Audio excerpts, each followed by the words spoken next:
correctly with the correct amount. D20 Radio, where gamers roll. www.d20radio.com.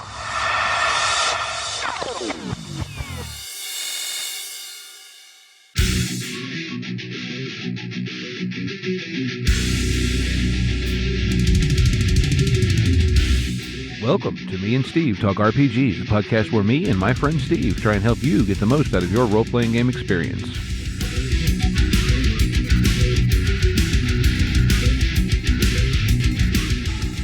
Welcome back to Me and Steve Talk RPGs. I'm here with my friend Steve. Hello, Steve. And we're going to talk some RPGs. But before we get into that, we're going to talk about the Story Told podcast. Yeah, the Story Told podcast, another podcast here on the D20 Radio Network. It's hosted by Logan Griffin, and I believe the third host name is Kim, although I'm bad about things like that because, you know, Steve brain. But Story Told is, well, kind of an RPG variety show. In some ways, not a lot dissimilar from ours as far as kind of attitude and whatnot. They talk to a lot of smaller developers, talk about a lot of indie games, very narrative games in general, I would say. Stuff like that. They also do some actual play.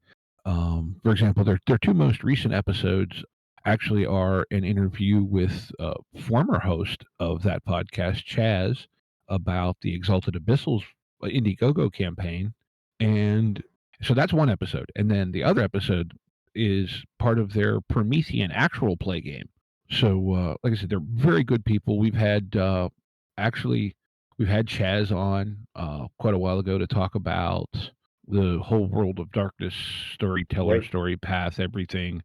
We had Logan and Griffin on to talk about, I forget, did we talk about Exalted with them or just I think we talked some Exalted with Logan and Griffin, and then we talked more Exalted about Exalted like twice. Because I want to say, who talked about, because Exalted, is that the one that's broken up by like 1 and 3 are in the same world and then 2 is a separate game?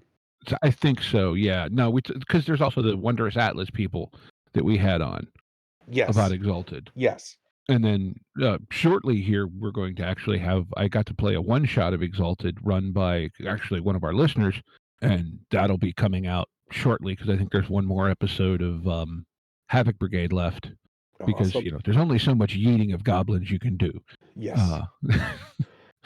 Which, looking back at that, to kind of divert, there was an amazing amount of goblin yeeting in that game. We threw a lot of goblins around. There were a lot of goblins thrown around. But yeah. There was a lot of things thrown around. If you're into... yeah. But to get back to Story Told a little bit, you know, if you're into indie games, especially narrative games, and just general good thought-provoking RPG discussion, they're definitely worth checking out.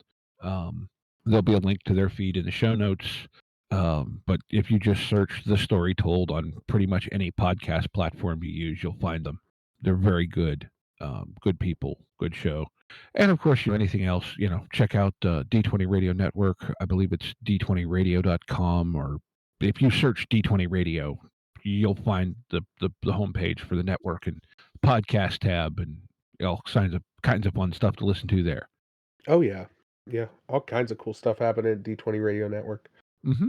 Well, the podcasts, I think, are a weird media right now in that there's a lot of them, but they're also come and go.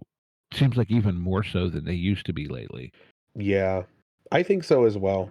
I think some of it is the transition to a lot of people doing stuff on YouTube and podcasts on YouTube.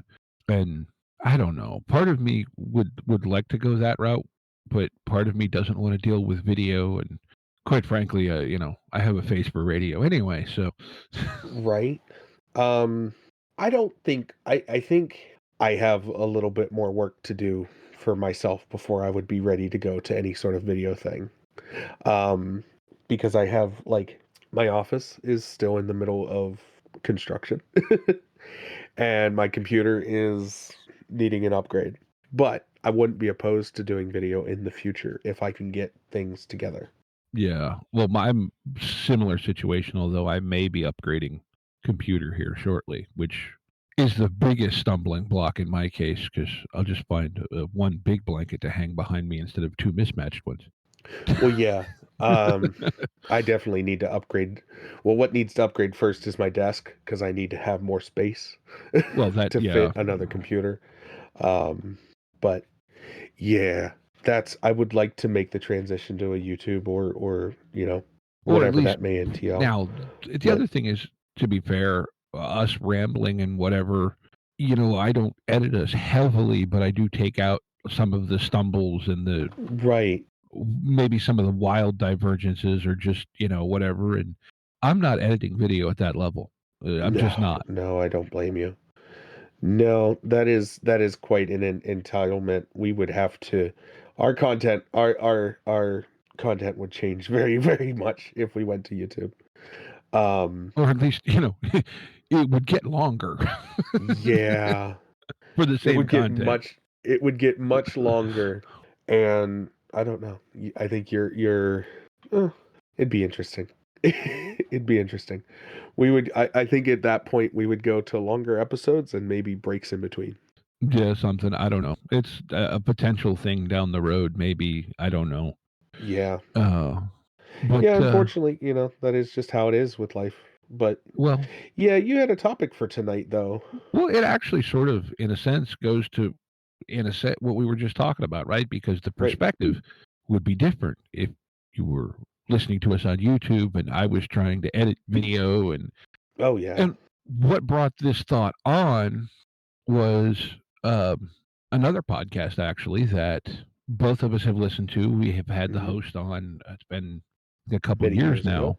But that being the Carrion Company actual play put out by, well, now Toa Tabletop, formerly Mud and Blood, and Liam, who's the host over there now. Now, for those of you who haven't heard us talk about it, Mud and Blood started as a to quote their tagline, a podcast dark and grim. It was a podcast built around, in a lot of ways, Warhammer Fantasy, but more the, what do you want to say, the conceptual idea of dark and gritty games. Yes. Warhammer being very much an example of that. Exactly. Yeah. And yeah. But Carrion Company is an actual play they've done, and they're now, what are they, up into the episode 30s of season 3? Right. Yeah. And so it's kind of this big 3-part campaign, all set in Warhammer Fantasy using 4th edition.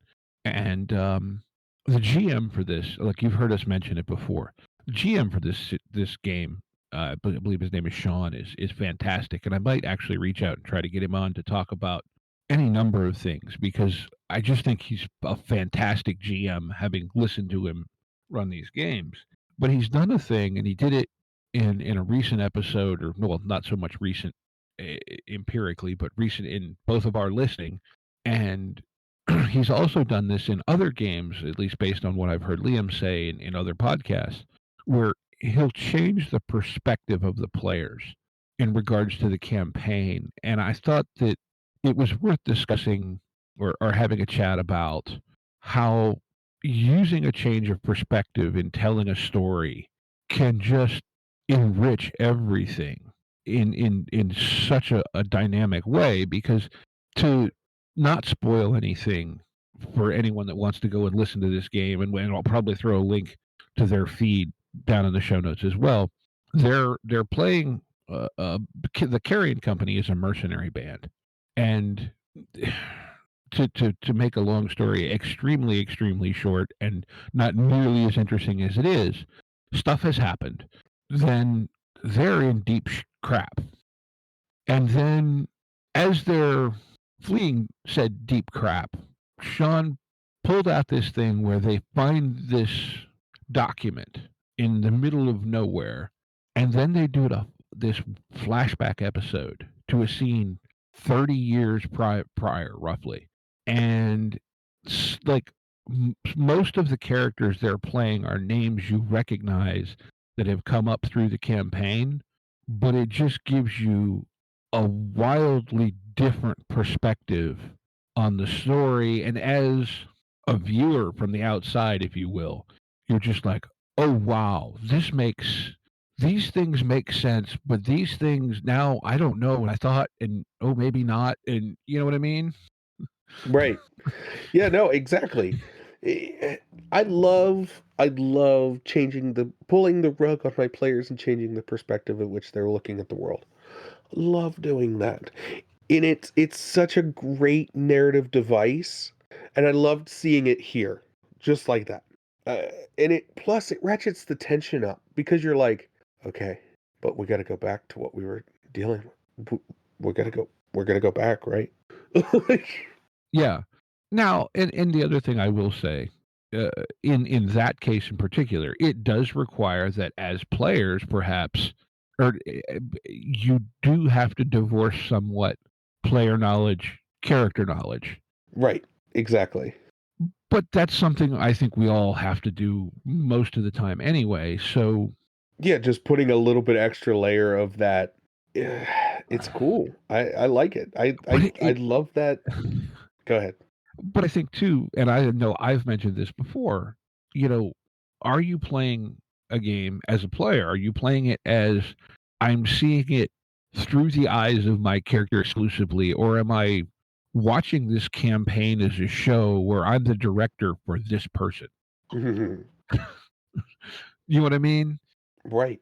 And I think there's a and not saying that either approach is right, wrong, better, worse, whatever, but I think to me, and maybe this goes to why in some senses I like playing what might be considered horror games or darker, grittier, not necessarily happy ending games, but where I'm enjoying it more from the perspective of kind of a third person as opposed to just my character.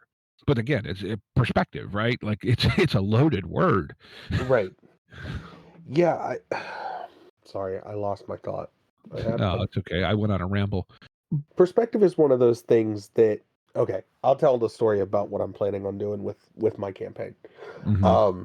And if you by chance are one of Steve's players, you don't get to listen to this episode. It'll come out. Nobody plays this game.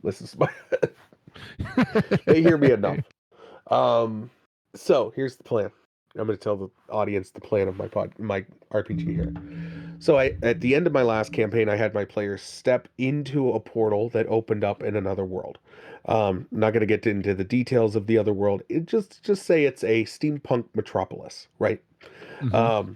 Planning on doing something sort of Eberron themed in Pathfinder. That's the goal. However, my also plan is I have a handful of players that are carrying over from last campaign. They're planning on playing along as well. And so I wanted them to make new characters, but the goal is to take the old characters that they were playing previously, have them step into the role of basically operating these new characters. So essentially, you've stepped through a portal and stepped out as somebody else. Go. And, I told them when we started this campaign, I was like, okay, well, go ahead and make new characters. We're going to, everybody's going to get a little bit of a mix up. Stats are going to get changed. Just you're not playing the same characters as last time. And my goal is to now, when we start back up, okay, your stats are going to stay the same. Your skills are going to stay the same. But your old characters are these new characters. Your personalities have transferred over. You have the same memories. You are the same person. You're just in a new body. Mm-hmm. And seeing what they do with that and changing that perspective on them. And then I'm also planning on doing some stuff later on down the line that is going to elaborate on where they were at previously. And, just really play with that kind of thing. Because I like a change for myself. I like to change things up and change worlds. And I like to see what people can do when they step outside of, because the problem with my last campaign is a lot of my players played the same characters that they always play, right? Mm-hmm. My buddy that plays a rogue played a rogue. That's what he plays. He loves that sneaky character type. And that's great. And I think that's awesome. And I think if you like your character types, that's fantastic.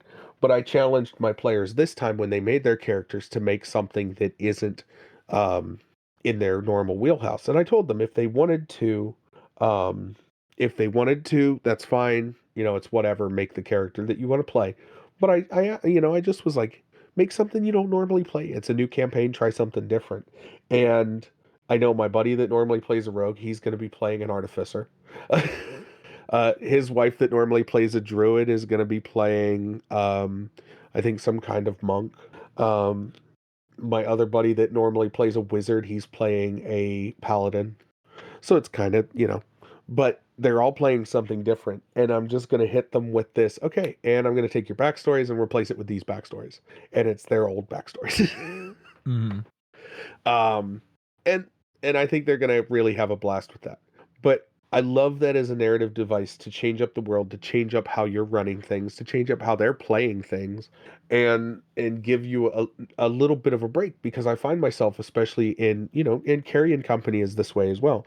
It's a long running campaign. They've been at this for a while. Mm-hmm.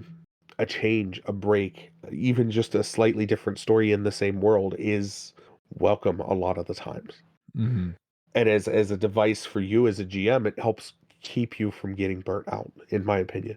Yeah, well, I think, like you said, Carrie and Company now, they've been doing that for what, 4 years? Yeah. And in world time, it's more than that. I think it's like 5 or 6 years. Right, exactly. And now they have jumped forward and whatever. But I think, like the perspective thing, it's just, another, like, I remember, in my late teens, early 20s, I read a lot of Tom Clancy. A lot of people know Tom Clancy is very detail oriented with technical details, and yes. But another thing that he was fond of doing, as I remember, was the first half of the book. He's telling like 5 different stories. Right. It seems. Yeah. And then gradually these 5 stories come together. I always liked that about Clancy, that it was like multiple stories, multiple character angles, and then pulling that all together and seeing how they pulled together it's mesmerizing. It's riveting. You know what I mean? Yeah. And so like in that case, right? Like, because essentially what Sean did in this carrying company thing that we're kind of talking about, and both of us lives, Yeah, exactly. and both of us have listened to it moderately recently, but he went back and provided some context for the formative stuff behind potentially some of the crap they're dealing with now, but showed it to them in a lens of this big formative event that they got to participate in, not just hear a recount of. And like, I think this is where, how do I want to say this? Most of the time, and I can firmly say that I've been one to do this, I think of the story through the lens of the characters. But I think what Sean and Liam has mentioned, that Sean's done something similar in previous games he's played with him, where he has taken them and went, okay, we're pausing the story arc that you think you're participating in now. Here are some new characters, and you play another segment of the story from a different angle. And Liam has said, personally, that it just makes the whole story feel so more rich and vivid from a player perspective. And I keep using that word, but I just think, in some ways, this does what the way I'm thinking it requires maybe, a little more work, a little diversion from what we think of as typical. But, are you viewing your story from a single perspective? Are you viewing the story as what you're playing? And you get to interact with different parts of it as a player, I guess, is, what I'm saying? Like, I know what I'm thinking, but I don't know. Are you viewing the campaign that you're a player in or GMing as being shot completely first person, or is it? And this is much more common in especially series, like dramatic series, where you have scenes that don't include the main characters, but they set up stuff that the main characters interact with. And so to speak, what they did in this game was have this interlude that doesn't include the main characters, but sets up all this stuff they have to deal with. And I feel like maybe, if we look at how we want to tell stories and interact with these stories, because that's what RPGs really are, is interactive stories, right? Yeah. if we challenge our perspective, our take on it, and how we do it in a way to, like I said, it's just like it can be so enriching from the player perspective. No, it doesn't change what your character Fred knows in the game, but it changes dramatically what you, the player Steve, know about the story and your enjoyment, your buy-in, your how much you're interested in the story as a whole. Right. Yeah, your buy-in, shifting perspective can increase buy-in, and I think that's something. I think one thing that it can really do is it builds a living world that narratively that your players exist in, right? Mm-hmm. So if you're changing the perspective but keeping the world the same, it's opening up and making it feel more lived in, if that Mm-hmm. makes sense, because your players have spent time there and now they're seeing a different angle of that. Yeah, I think you really can increase buy-in. You can get them to bite more into that story because you are giving them more to this existing. You know what I mean? Yeah, well, like I said, it's really backing out the perspective of the player as the viewer of the series, as we'll call it, Right. and giving them as a viewer, and I'll go to that because I think Well, looking at an RPG campaign as a drama series, you know what I mean? let's look at one of your favorite games, Havoc Brigade. Mhm, Havoc Brigade, at its core, is a group of orcs destroying whatever.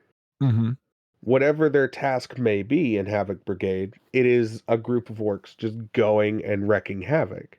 Um, from another perspective, that is a entire adventure for an adventuring party in a D&D world.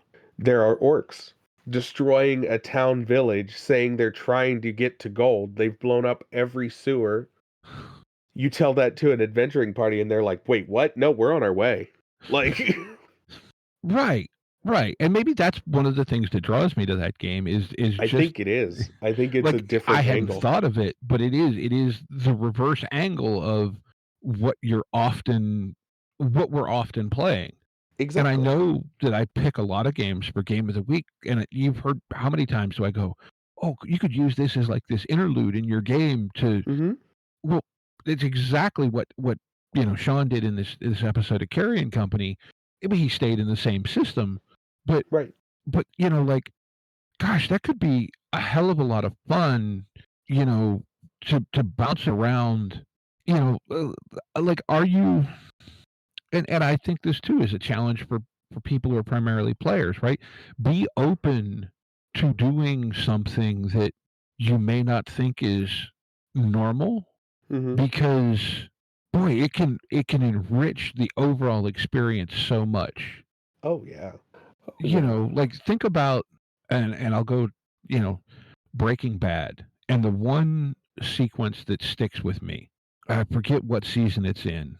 And, forgive me if I'm spoiling anything for anyone, but the scene where Walter goes to the bar and he's talking with what we, as viewers, we know is uh, Jesse's girlfriend's dad. After he saved Jesse from the overdose, but he left her be, and she died. And then an episode or two later, you have the air traffic control thing that explains all the crap that you were seeing him do in all the intros. Think about how weighty that all was when you saw all of it.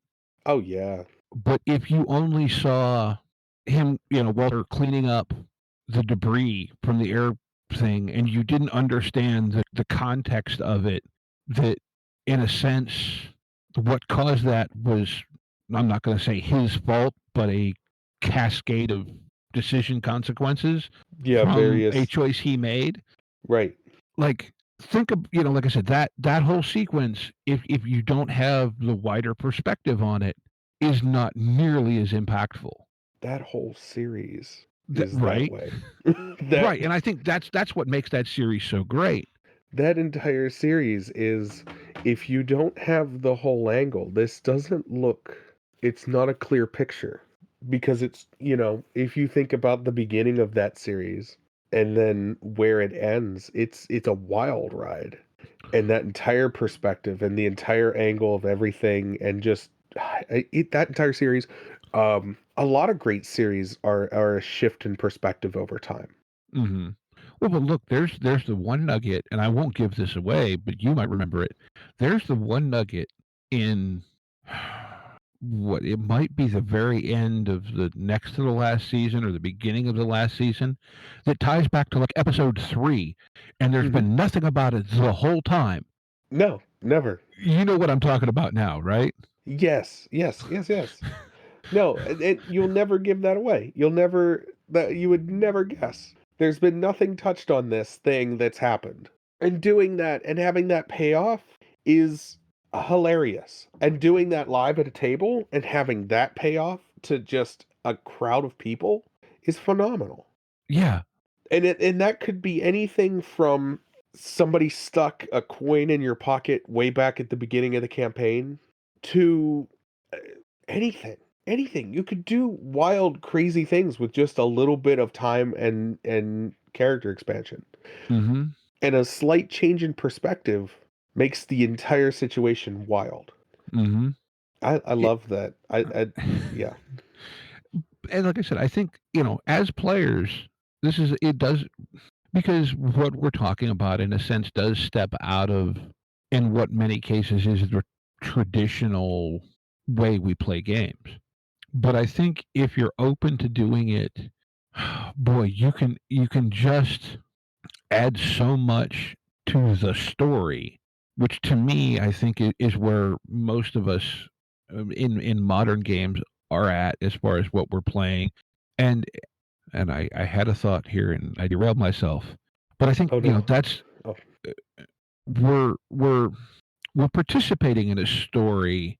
This is the way I like to play. We're participating in a story, and I'm less concerned about my specific character than I am about seeing where the story goes. I guess is the way I'm looking at it for myself.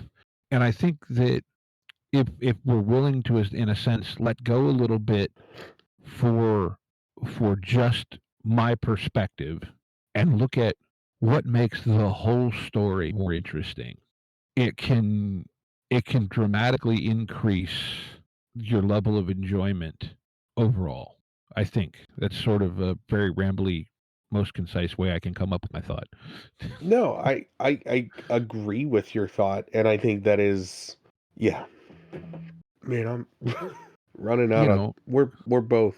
Well, but right, like I think you can do that by be it an interlude where you make up a set of pre-gens and you hand it to your players and you play this scene, and maybe it's just one session, maybe it's 3 or 4 sessions where you play out this scene that sets up events that are happening in your quote unquote main storyline.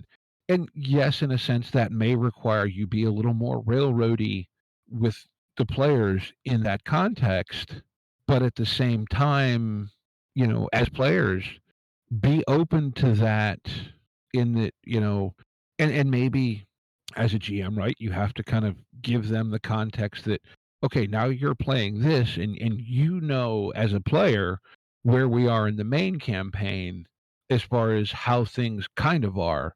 So keep that in mind as you're playing this interlude so that you don't derail the main thought. I don't know. Does that make sense?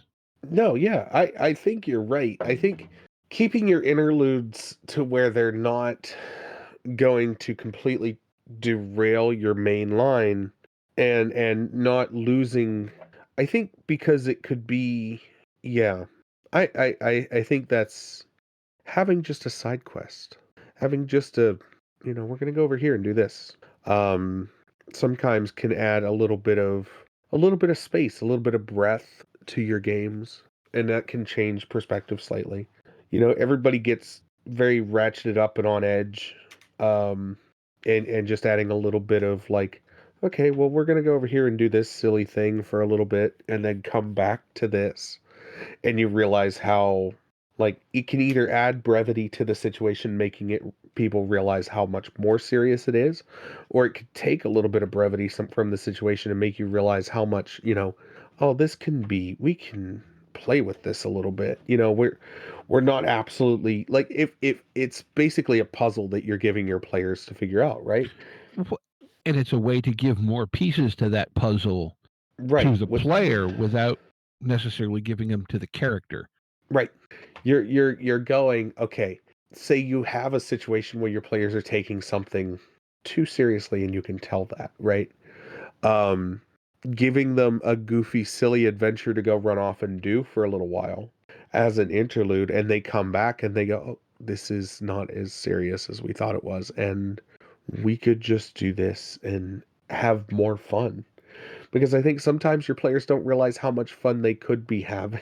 And I know that sounds really weird, but I feel like elaborating and, like you said, giving them more puzzle pieces for them to be like, oh, okay, I can be, especially in my case, I find my players want to be reserved in a lot of ways, and they could be more, feel free to derail my campaign, because if that's where your fun is, that's where your fun is, right? Right. Well, to talk about Havoc Brigade, since it's what we're currently, putting out as actual play, how many times did you guys sabotage a means of conveyance that was potentially given to you? Every time. And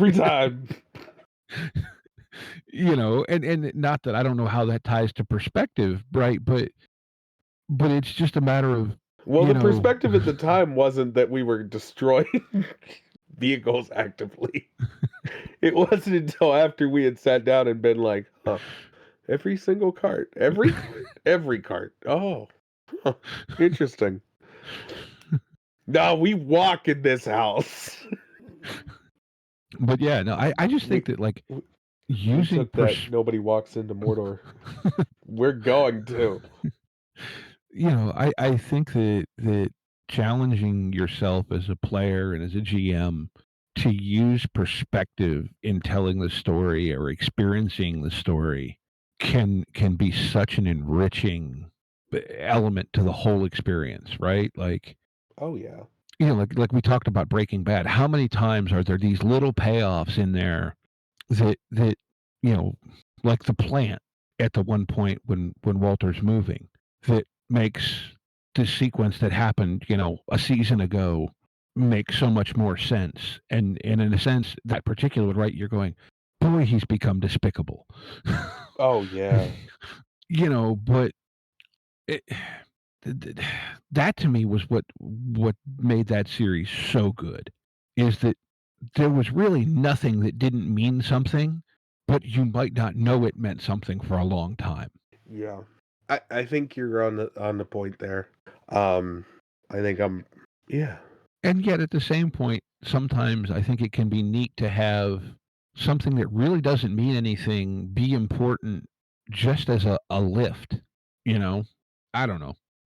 Yeah, and that's another good point, is just giving, like I said, a little bit of breath. A little bit of room to step away. Sometimes that can help a lot. Yeah. I've sort of run out of. Yeah, I'm in the same place. I think we've gone where we can, bouncing this idea between each other, but I hope that it's provided some food for thought for people to take and apply to their own gaming and whatever, right? Right. Yeah. And maybe the gaming that you apply to is part of our next segment. Game of the week. Woo-hoo! Game of the week. Game of the week. Game of the week. You weren't expecting that transition. Hey, it works, right? You want to go first, or you want me to go first? No, go ahead. All right. I have a game. I'm gonna drop it to you in one moment and throw it in the green room. Yes, because it would help if I went to the right place. It would make it easier to see the things if I was in the place where the things are. Share to green room. Post. It's called The Crawling Chaos. It did share to the green room, did it not? I see that. Yeah, it did. Okay, good. Good. It's a zero prep role playing game that lets you invent short, macabre tales of weird horror, in which a lone narrator is drawn into a web of esoteric and obscure mysteries. 2 to 5 players, or you can play by yourself. It includes solo rules. And it describes itself as one player and many GMs. I think this could be an absolute blast. It is a zero prep Lovecraftian horror silliness game. Mm-hmm. And it's a one versus all type game. I was going to say, this ties in perfectly, right? You're talking about perspective, right? Right. This is a game that's played backwards. Yeah, this game you have 4 GMs and 1 That's player. what I was. I was like, he hasn't picked up the point yet.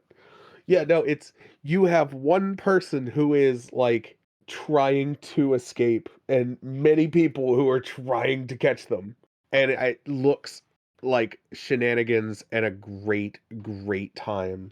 Again, it's that cosmic horror. They describe it as Lovecraftian horror. It's $15 from Planet Smasher Games.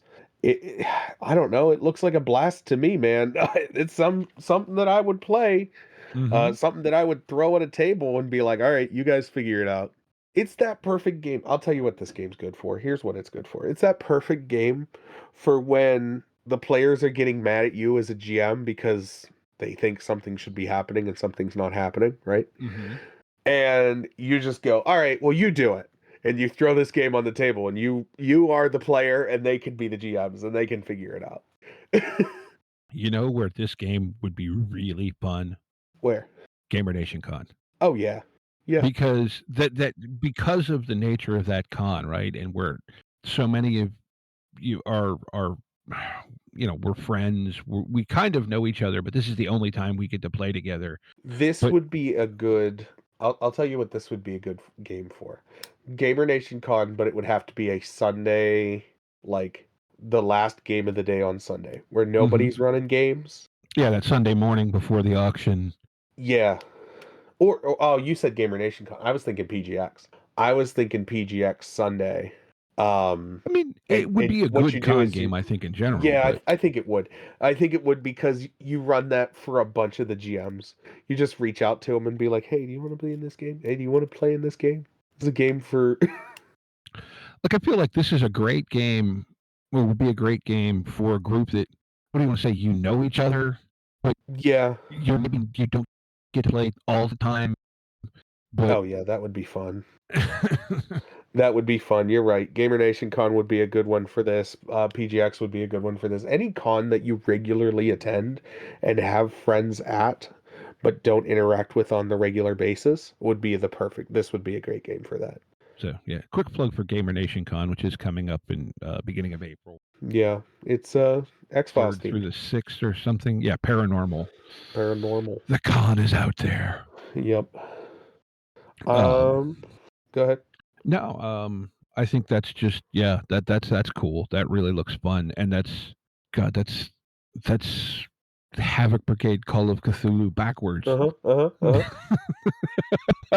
That is, oh man, that is really good. Yeah. All right. I was looking at it, I was like, what is this? Because the artwork caught me to begin with, and the name, and I was like, oh, this looks like it could be fun. And then I was like, wait a minute. There's more to this. Yeah, no, that looks dope. Yeah. And it's $15, and it's definitely something to check out. Mm-hmm. What do you got for this week? So I'm going maybe a hair more mainstream than I sometimes do. Okay. But you've heard of Schwab Entertainment and Shadow of the Demon Lord. Yes. So this is a relatively new game. Well, I say new. I guess it's been out for almost a year now. Not quite, maybe 10 months. But it's a new game, same engine as Shadow of the Demon Lord, which is, I'll call it 5e derivative. Let's put it that way. If you're familiar with 5e, I think you'll pick it up fairly quickly. This is a game called Shadow of the Weird Wizard. And the premise of this game is, as I'm reading it, and I hadn't looked into it a ton, but it actually looks interesting. Basically, you're playing in a world where there was this like archmage that was pretty much crazy and made all this weird stuff and whatever, and now you're living in the world dealing with it, right? And having heard some Shadow of the Demon Lord played and heard some interviews with Rob excels at weird. Right. Yeah, he does. So like I feel like this is kind of taking almost the maybe post Shadow of the Demon Lord world and going, we're trying to get it back to normal. Not directly, right? But it's kind of like it's in a sense a heroic take on this post-apocalyptic fantasy type thing, sort of. And I don't know. It seems interesting. I mean, from everything I understand, Rob puts together very good games. He's got quite the resume as a designer. Um, it's not. I mean, it's $20 for the PDF, but it's basically a 300-page rule book. This Right. being obviously the core book. I'm sure what I can see and whatnot. I'm sure the artwork is cool. Again, it might be a fun game too to just can you have some perspective fun because of the general setting. So like I said, that's I'm gonna go with Shadow of the Weird Wizard just because given what I know of Rob by reputation and so forth, I think this is going to be a really interesting take on what's not necessarily a wholly original concept, but I think Rob's take would make it original and fun and interesting. Oh, I agree completely. I completely agree with you. So yeah, that's going to be mine. Like I said, Shadow of the Weird Wizard from Schwab Entertainment. Yeah. And there are some, it looks to be a decent amount of, be it adventure supplements and stuff out for this too at this point. So it's not, if you're into like to dive deeper into things or you want, pre-made adventures, that kind of It's stuff. out It there. looks like they're out there. It looks like, Yeah. based on what I'm seeing, right, there's at least on the same page, I'm guessing 3 adventures for this that are $2 a piece. That's not a bad price at all. So yeah. And like I said, for those of you who may not be as adventurous system wise as Steve and I are, I do know from what I've heard it played, Shadow of the Demon Lord plays like basically a tweaked 5th edition. So there's not a lot to grasp as far as differences in system as compared to maybe some other games. Right. So yeah, definitely check that out. Very cool. With all that being said, you can always check us out on Discord, Patreon. As always, links to everything we mentioned are in the show notes. Any announcements? Anything you want to talk about? I did actually get us on Blue Sky. Oh, okay, good. We are now on Blue Sky. Hang on, let me call it up because I'm bad at remembering things. I will try to put the link in the show notes, but I believe we are. Hang on, let me. We are at meandsteverpg.bsky.social. Okay. So yeah, just me and Steve RPG on Blue Sky. You'll find us. The logo is the thing, and yeah, definitely. So you can find us there, and any other nothing. I think that's the only Okay. So to speak, announcement. I know I mentioned possibly doing it the last episode we chatted, so I figured I would say that hey, I actually did the thing. Yay, did the thing. But we want to thank everyone for listening. Remind you, everyone, be kind to one another and get out there and play some RPGs. Yep. Take care, y'all. Intro and outro music by the band 12 Noon. You can email us at meandsteverpg@gmail.com. You can find us on Twitter and RPGs. Find us on Facebook at Me and Steve RPG Podcast. On Discord at Me and Steve RPGs. And as always, all of these links are in the show notes. Thank you, and be kind to one another.